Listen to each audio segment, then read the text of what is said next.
দর্শক, এই মুহূর্তে আমরা অবস্থান করছি খুলনা প্রকৌশল প্রযুক্তি বিশ্ববিদ্যালয়ে। সেখানে ঘটে যাওয়া বর্তমান পরিস্থিতি নিয়ে সর্বশেষ আপডেট দিতে আমি আসছি খুলনা থেকে তথ্যচিত্র রুদ্র বিশ্বাস।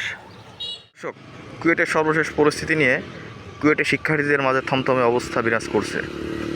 গতদিনই ঘটে যাওয়া কুয়েটে একজন শিক্ষার্থী জলে ডুবে মারা যাওয়ার প্রেক্ষিতে কুয়েটে কিন্তু থমথমে অবস্থা বিরাজ করছে। দেখতে পাচ্ছেন এখানে কিন্তু নীরবতা এবং শিক্ষার্থীদের মাঝে যে ট্রমা টাইজ, তারা যেটা বলেছেন যে শিক্ষার্থীদের মাঝে একটা ট্রমা কাজ করছে, যেটা তারা কাটিয়ে না উঠতেই এবং তাদের এক সহযোগীকে তারা হারালো। এবং ছেলেটি ছিল প্রথম বর্ষের শিক্ষার্থী এবং সে এখনও মনে হয় ক্লাসে যোগ দিতেই পারেনি, আমরা যতদূর জানতে পেরেছি।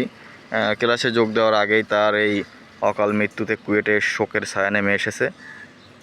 দর্শক, কুয়েট থেকে সর্বশেষ আপডেট নিয়ে আমি ছিলাম খুলনা থেকে তথ্যচিত্র রুদ্র বিশ্বাস।